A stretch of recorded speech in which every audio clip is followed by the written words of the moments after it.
సుబ్రహ్మణ్య షష్ఠి రోజు ఎవరైతే స్కందోత్పత్తి చదువుతారో లేదా వింటారో వారి పిల్లలు ఆపదల నుంచి రక్షింపబడతారు. Hi friends, welcome back to our channel. మన ఛానల్ని ఎవరైనా మొదటిసారి చూస్తున్నట్లయితే ప్లీజ్ లైక్ చేయండి, షేర్ చేయండి, సబ్స్క్రైబ్ చేసుకోండి. ఇక వీడియోలోకి వెళ్దామా. మరి సుబ్రహ్మణ్య షష్ఠి రోజు ఎవరైతే స్కందోత్పత్తి చదువుతారో వారి పిల్లలు ఆపదల నుంచి రక్షింపబడతారు. స్కందోత్పత్తి కుమార సంభవం. మరీచి కుమారుడు కశ్యప ప్రజాపతి. ఆయనకు దక్ష ప్రజాపతి కుమార్తెలు 13 మంది. ఆయనకు భార్యలు కశ్యప ప్రజాపతి భార్యలతో దితి అదితి ఉన్నంత ప్రాశస్త్యం మిగిలిన భార్యలకు కనపడదు. దితి భావనలు శ్రీమన్నారాయణుని దుష్ట శిక్షణకు అనేకమైన అవతారములు తీసుకునేటట్లుగా చేశాయి. దితి యందు మార్పు రాలేదు, క్షేత్రం నందే తేడా ఉన్నది.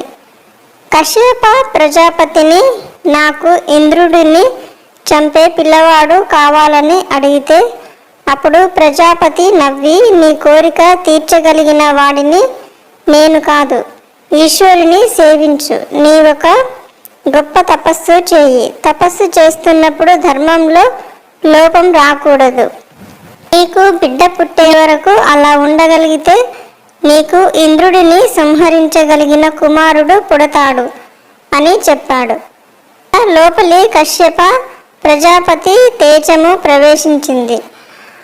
ఆవిడ గర్భిణి అయ్యింది. లోపల గర్భం పెరుగుతోంది. ఇది ఇంద్రుడికి తెలిసి ఆవిడ దగ్గరకు వచ్చి, అమ్మా, నీకు సేవ చేస్తాను అన్నాడు. ఆవిడ ధర్మం పాటించి ఇంద్రుడిని సేవ చేయడానికి అంగీకరించింది. ఒకనాడు ఆవిడ మిట్ట మధ్యాహ్నం వేళ తల విరబోసుకుని కూర్చుని ఉండగా కునుకు వచ్చి మోకాళ్ళ మీద తల వాల్చింది.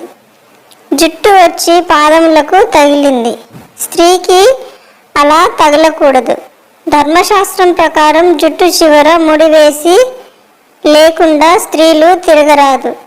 జుట్టు అలా పాదముల మీద పడగానే ఇంద్రుడు ఆమె గర్భంలోకి ప్రవేశించి తన వజ్రాయుధంతో లోపల ఉన్న పిండమును ముక్కలుగా నరికేశాడు. మారుధ మారుధ ఏడవకండి అంటూ ముక్కలుగా నరికేశాడు. అప్పుడు దితి ఏడ్చి, కనీసం వాళ్ళకి నీ దగ్గర పదవులియ్యి అని ఇంద్రుడిని అడిగింది. మారుదహ మారుదహ అని కడుపులో ఇంద్రుని చేత చంపబడ్డారు కనుక వాళ్ళు మురుత్తులు అనే పదవులు పొంది స్వర్గలోకంలో వారి పదవులను అధిష్ఠించారు. దితికి మరలా భంగపాటు అయ్యింది. ఇలా కొన్నాళ్ళు అయిపోయింది. మరలా ఆవిడ తన భర్త అయిన కశ్యప ప్రజాపతి దగ్గరకు వెళ్ళి ఒక విచిత్రమైన కోరిక కోరింది. నాకు నాగదేవతలనందరినీ గెలవగల కుమారుడు కావాలి అని అడిగింది. అప్పుడు ఆయన 10,000 సంవత్సరములు నియమముతో చతుర్ముఖ బ్రహ్మ గురించి తపస్సు చెయ్యాలి, నీకు కోరుకున్న కొడుకు పుడతాడు అని చెప్పాడు.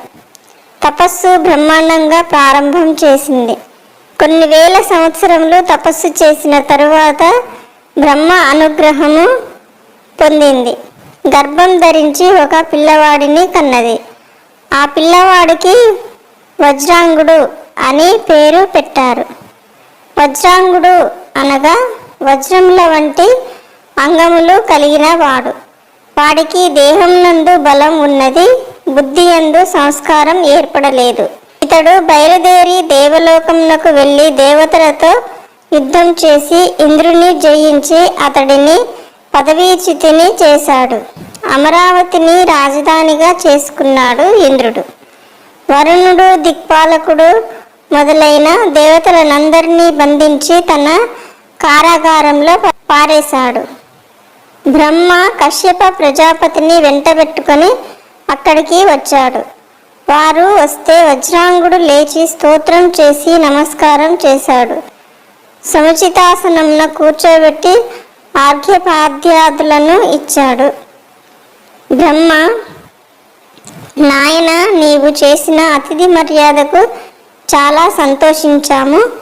దిక్పాలకులకు పదవులను నేను ఇచ్చాను. నీవు వాళ్ళను పట్టుకువచ్చి కారాగారంలో పడేశావు. నువ్వు విజేతవే, అందులో సందేహమేమీ లేదు. కానీ వాళ్ళ పదవులు వాళ్ళను చేసుకొని అని చెప్పాడు. వాళ్ళ మాట మీద వజ్రాంగుడు ఇంద్రుడిని తాను బంధించిన ఇతర దేవతలను విడిచిపెట్టాడు. వజ్రాంగుడు బ్రహ్మతో, మహానుభావ, అనుకోకుండా ఈవేళ నా కోసం ఇలా వచ్చావు.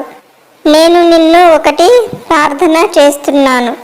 అసలు మనశ్శాంతికి ఏది కారణమో, ఏది నిజమైన తత్వమో, ఏది తెలుసుకోవాలో అది నాకు ఒకసారి దయచేసి బోధ చేయవలసింది, ఉపదేశం చేయవలసింది అని అడిగాడు.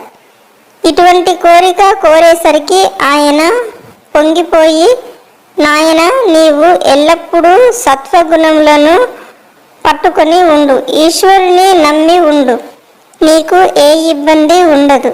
నీకు వరాంగి అనే ఆమెను భార్యగా నేను సృష్టించి ఇస్తున్నాను, తీసుకో అని బ్రహ్మ దగ్గరుండి పౌరోహిత్యం చేసి వజ్రాంగుడికి వరాంగికి పెళ్లి చేశారు. వజ్రాంగుడు తన భార్యతో కలిసి నిరంతరం ధర్మాచరణ చేస్తున్నాడు.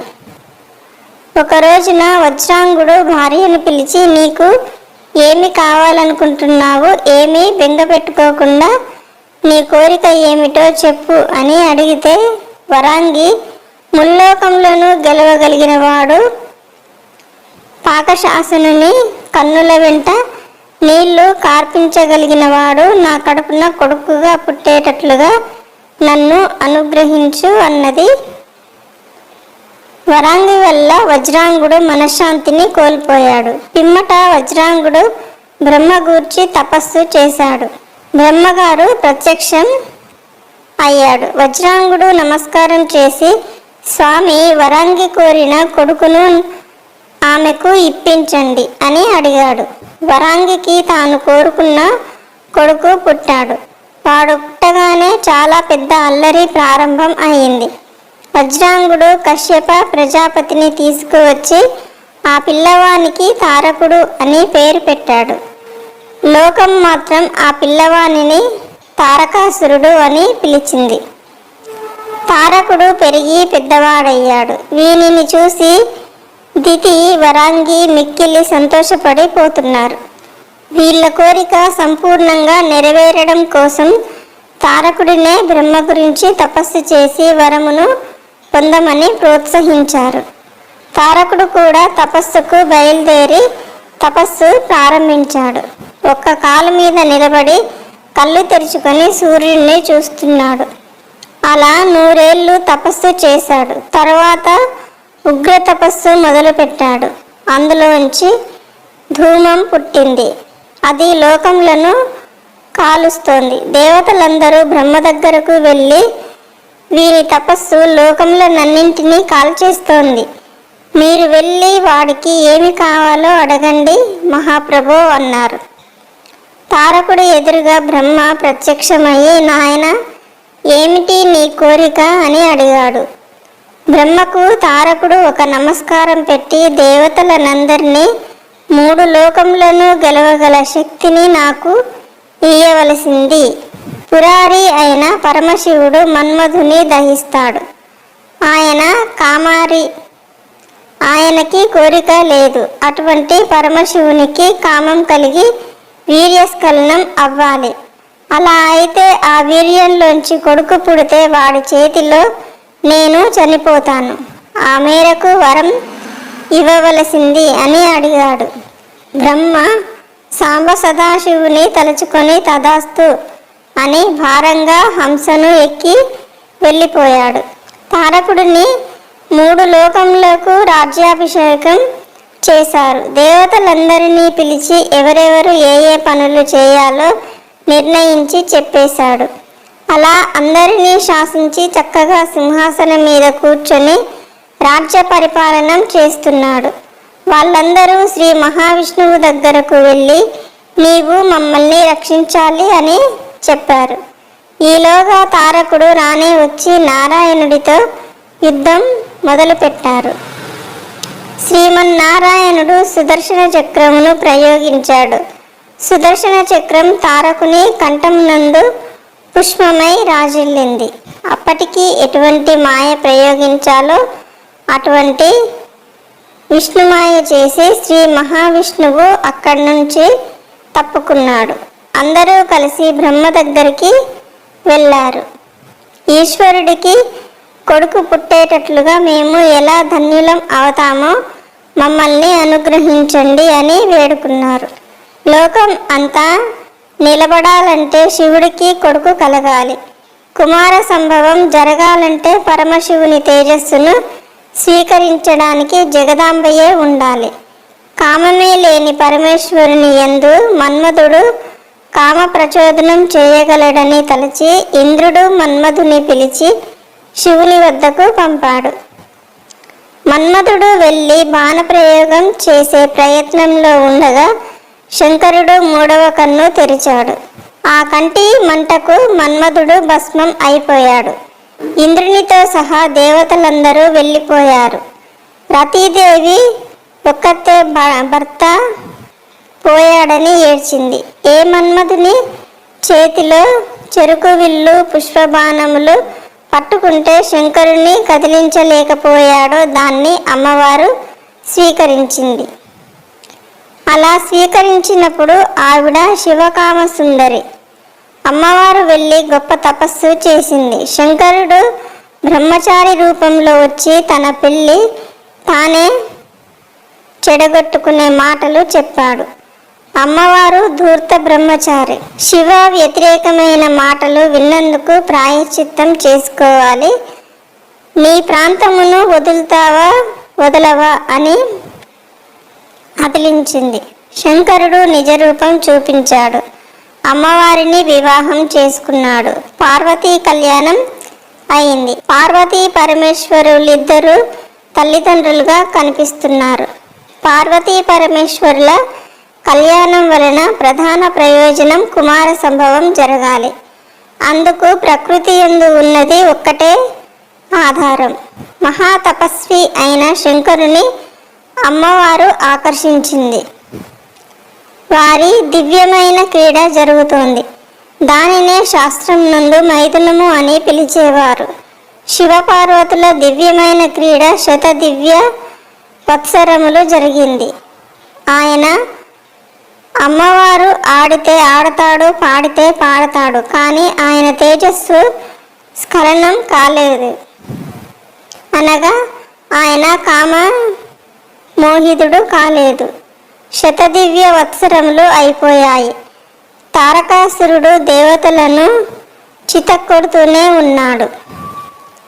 శివుని తేజస్సులోంచి కుమారుడు పుట్టి తారకాసురుడిని సంహరించగల మహావీరుడైన ఒక కుమారుడు కావాలి.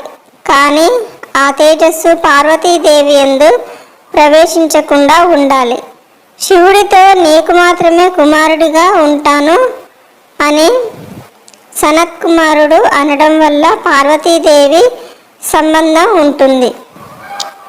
కానీ ఆ తేజస్సు అమ్మవారిలో ప్రవేశించి అమ్మవారి యందు గర్భంగా పెరగడానికి అవకాశం ఉండదు. పరమశివుడు అన్నింటినీ ఏకకాలం నందు నిలబెట్టగలిగినవాడు. దీనికోసం లోకం తన మీద నిందలు వేసిన మచ్చపడడానికి సిద్ధంగా ఉన్నాడు. 100 దివ్య వర్షములు గడిచిపోయిన ఆయనకు కుమారుడు కలగడానికి వీలుగా ఆయన తేజస్సు స్ఖలనం కాలేదు. ఈ ముడి విడిపోవడం ఎక్కడో ప్రారంభం కావాలి కదా. అందుకని మొట్టమొదట శివమాయ దేవతల మీద ప్రసరించింది. కుమార సంభవం జరిగితే మొదట ప్రయోజనం పొందేవారు దేవతలు. వాళ్ళు శివమాయ మోహితులు అయి అక్కర్లేని విషయమును చర్చ మొదలుపెట్టారు. బ్రహ్మ కూడా మాయామోహితుడైపోయాడు. వాళ్ళు ఇప్పుడు అయ్యవారి తేజస్సు జగదంబతో కలిస్తే ఆవిర్భవించబోయే ప్రాణి మహా గొప్ప తేజమూర్తి అయితే అటువంటి మూర్తి ఈ భూమి మీద నడిస్తే ప్రజలు తట్టుకోగలరా? శివ తేజస్సు కదలరాదు అనుకున్నారు. శివపార్వతులు క్రీడిస్తే కొడుకు పుట్టాలని మొదట ఏడ్చిన వీళ్ళే అందరూ కలిసి పరమశివుడి దగ్గరకు వెళ్ళారు. ఆయన పార్వతీదేవితో కలిసి కామక్రీడలో ఉన్నాడు. బ్రహ్మతో కలిసి దేవతలు తన కొరకు వచ్చారని తెలియగానే దర్శనం ఇవ్వడానికి బయటకు వచ్చి మీ కోరిక ఏమిటి అని అడిగాడు. నీ తేజస్సు కాని స్ఖలనం అయితే దానిని పట్టగలిగిన వారు లేదు. ఈశ్వర, మీ తేజస్సును మీ యందే ఉంచేసుకోండి. ఏదైనా పర్వత శృంగం మీద కూర్చొని ఇద్దరూ తపస్సు చేసుకోండి అని పరమశివునికి సలహా ఇచ్చారు.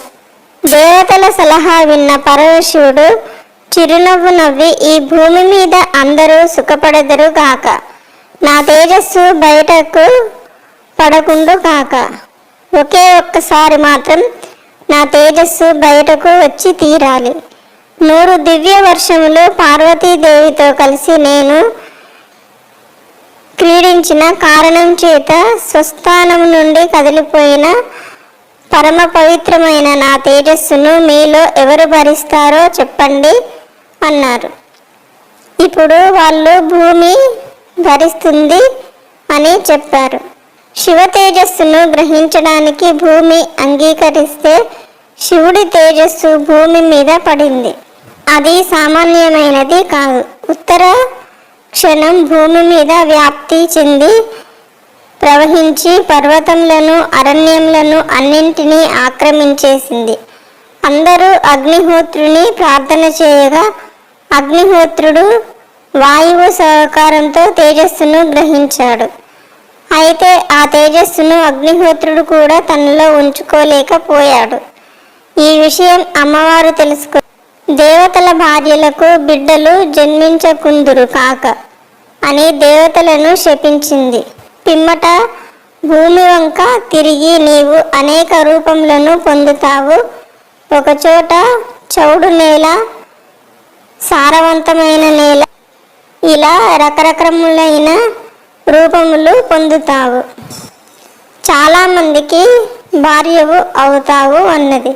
దేవతలందరూ సిగ్గుతో మ్రాన్పడిపోయారు. శివుడు పశ్చిమ దిశగా హిమవత్ పర్వత ప్రాంత శృంగము మీదికి తపస్సుకు వెళ్ళాడు. ఆయనకు అనుగమించి అమ్మవారు వెళ్ళిపోయింది. అగ్నిహోత్రుని దగ్గర ఉన్న శివ తేజస్సును గంగయందు విడిచిపెడితే ఉమాదేవి బెంగ పెట్టుకోదు, గంగయందు ప్రవేశపెట్టండి అని చెప్పారు. అగ్నిహోత్రుడు గంగమ్మ దగ్గరకు వెళ్ళి, అమ్మ, దేవతల ప్రియం కొరకు నీవు గర్భము దాల్చాలి అని అడిగితే ఆమె శివ తేజస్సును స్వీకరించడానికి మనస్ఫూర్తిగా అంగీకరించింది. అగ్నిహోత్రుడు తనలో ఉన్న శివ తేజస్సును గంగయందు విడిచిపెట్టాడు. వీళ్ళందరి గుండెలు జారిపోయేటట్లుగా గంగమ్మ ఒక మాట అన్నది. నేను ఈ తేజస్సును భరించలేను, ఏమి చెయ్యను అని అడిగింది. దేవతలలో మరలా కంగారు మొదలైంది. అగ్నిహోత్రుడు గంగతో, నీవు భరించలేకపోతే దానిని హిమవత్ పర్వత ప్రాంత పాదముల దగ్గర వదిలిపెట్టు అన్నాడు. గంగ అలాగే చేసింది. తేజస్సు వెళ్ళి భూమి మీద పడగానే విశేషమైన బంగారం, దాని మీద వెండి పుట్టాయి. దాని క్షారంలోంచి రాగి, ఇనుము పుట్టాయి. దాని తేజోమలంలోంచి తగరము, సీసము పుట్టాయి. మిగిలిన తేజస్సు అణువులు భూమితో కలిసిపోతే నానా రకములైన ధాతువులు పుట్టాయి. అక్కడ శరవణపు పొదల దగ్గర ఒక తటాకం ఉన్నది. దానిని శరవణ తటాకము అని పిలుస్తారు. అది అమ్మవారి శరీరం నీరుగా మారింది. ఈ తేజస్సు ఆ తటాకం నందు పడి మెరిసిపోతూ బంగారు రంగులో ఒక పిల్లవాడు శరవణపు పొదల దగ్గర పడ్డాడు. కుమార సంభవం జరిగింది. ఈ విధంగా కుమార సంభవం జరగగానే దేవతలు పొంగిపోయారు. శరవణ తటాకంలోంచి బయటకు వచ్చాడు కాబట్టే సుబ్రహ్మణ్యుడికి ముమ్మూర్తుల అమ్మవారి రూపే వచ్చింది. చిన్న పిల్లవాడు శూలం పట్టుకొని ముద్దులు మూట కడుతూ ఉంటాడు. పుట్టిన పిల్లవాడికి పాలు పట్టించాలి. వీళ్ళందరూ ఒక సంకల్పం చేశారు. అమ్మవారే కృత్తికా రూపంలో ఉంటుంది. అందుకని వెంటనే ఆ కృత్తికలను ప్రార్థన చేశారు. కృత్తికలు 6 వచ్చి మేము పాలు ఇస్తాము, కానీ ఆ పిల్లవాడు మాకు కూడా పిల్లవాడిగా చెప్పబడాలి అని వరం ఇవ్వాలి అన్నారు. ఈ పిల్లవాడు మీకు బిడ్డడుగా పిలువబడతాడు అన్నారు. వాళ్ళు వెంటనే మాతృత్వాన్ని పొందారు. మా అమ్మే పాలివ్వడానికి సిద్ధపడిందని 6 ముఖములతో ఆ పిల్లవాడు ఏకకాలం నందు పాలు తాగి షణ్ముఖుడు అయ్యాడు. కృత్తికల పాలు త్రాగాడు కాబట్టి కార్తికేయుడు అయ్యాడు. సనత్ కుమారుడు ఇలా జన్మించాడు కాబట్టి గర్భం జారిపోతే బయటకు వచ్చాడు కాబట్టి స్కందుడు అని పిలిచారు. 6 కృత్తికల స్తనములను ఏకకాలం నందు పానము చేసినాడు కాబట్టి ఆయనకు షడనానుడు అని పేరు వచ్చింది. పరమశివుని తేజస్సులోంచి వచ్చిన పిల్లవాడు కనుక కుమార అని పిలిచారు. అగ్నిహోత్రుడు తన యందు ఉంచుకొని గంగయందు ప్రవేశపెట్టిన కారణం చేత ఆ పిల్లవానికి పావకి అని పిలిచారు.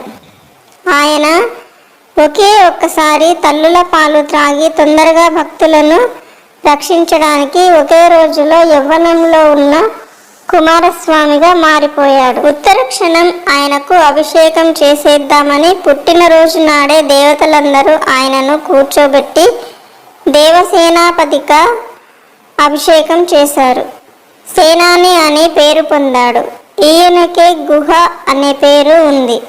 పరమ పవిత్రమైన ఈ సుబ్రహ్మణ్య స్వామి వారి జననము వినడం అన్నది ఎవరికో తప్ప చెల్లదు. ఎవరు కార్తికేయునకు భక్తులై ఈ లోకం నందు సుబ్రహ్మణ్య ఆరాధన చేస్తున్నారో వారు ఆయుష్మంతులై పుత్రపాత్రులను చూసి స్కందలోకమును పొందుతారు. ఓకే ఫ్రెండ్స్, ఈ వీడియో కనుక మీకు నచ్చినట్లయితే లైక్ చేయండి, షేర్ చేయండి, సబ్స్క్రైబ్ చేసుకోండి. థ్యాంక్ యూ అండి.